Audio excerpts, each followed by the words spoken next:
On the UnitedHealthcare Optum Behavioral Health Provider Portal, missing a required prior authorization is one of the most common, most preventable reasons a claim gets denied.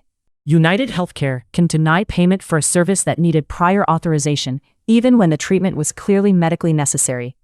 UnitedHealthcare's behavioral health benefits run through Optum. Here's the payer operations workflow your billing team logs into every day. We walk the full cycle, verifying benefits, prior authorization, concurrent reviews, and getting clean claims paid through the portal. For UnitedHealthcare members, behavioral health and substance use benefits are usually carved out to Optum, also called United Behavioral Health. Many UHC plans carve out behavioral health to Optum, so you must verify the behavioral health benefit specifically, not just the medical side.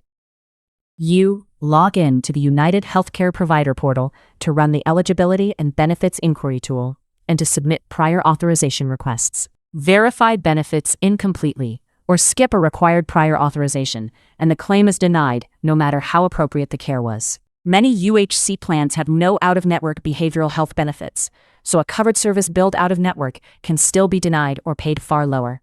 If an authorization lapses while a patient is still admitted, the days beyond it can be denied as having no authorization. The post is explicit. A strong revenue cycle management platform helps you track prior authorizations and set reminders. Behave Health is designed to do exactly that. Behave Health is designed to track prior authorizations across payers like UnitedHealthcare and flag the next review date before an authorization lapses. It is designed to surface a missing or expiring authorization before the claim goes out, attacking a leading preventable denial reason. 4 steps decide whether a UnitedHealthcare case gets paid. Let's walk all 4 through the Optum and UHC portal. Verify benefits, secure prior authorization, manage concurrent reviews, then bill clean. Miss anyone and revenue is at risk. Step 1. Complete a verification of benefits before you admit or render services. Use the Provider Portal Eligibility tool or call the Behavioral Health Line with your facility tax ID or NPI and the patient's member ID ready. Confirm covered levels of care, in-network versus out-of-network status, cost sharing, and which services require prior authorization. Step 2. Secure prior authorization for the higher levels of care before treatment starts. UHC generally requires prior authorization for detox, inpatient, residential, and PHP, and often for IOP. Treat intensive services as needing approval. Submit through the portal's prior authorization tool. UnitedHealthcare reports electronic requests can get faster decisions, sometimes within an hour. Allow up to 5 business days. Step 3. Manage concurrent reviews so coverage does not lapse mid-treatment. UHC authorizes up to a last covered day. Then a care advocate reviews whether continued stay is still medically necessary. In-network providers can submit the continued stay update by portal or fax, building the case for more days against ASAM criteria. Step 4. Submit clean claims and reconcile payment. UnitedHealthcare's commercial and most plans use EDI Payer ID 87726. Configure your billing system or clearinghouse to that payer ID.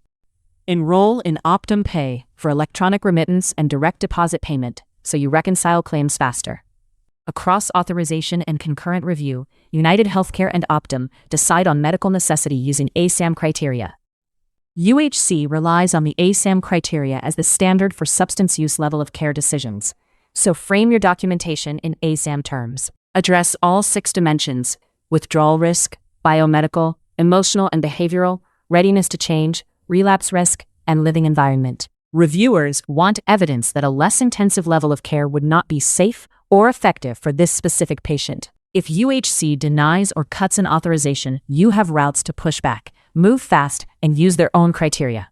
Around an initial denial, UHC often offers a peer-to-peer discussion with a medical director. It can reverse the decision before you ever file a formal appeal. UHC's appeal window is often 60 days. Address the stated denial reason head-on and reference the ASAM criteria point that the patient meets. Behave Health is designed to support the UnitedHealthcare and Optum workflow this guide describes, so the steps that protect revenue happen as the work happens. Behave Health is designed to track prior authorizations and set reminders for the next concurrent review date, so coverage does not lapse. It is designed to surface a missing or expired authorization before a claim is submitted, reducing a leading preventable denial. It is designed to apply correct coding logic so claims avoid common edit conflicts that trigger UHC denials. Stop letting missed authorizations turn into UnitedHealthcare denials. Book a 20-minute demo at behavehealth.com. See authorization tracking, review reminders, and claim edits built for behavioral health billing at behavehealth.com.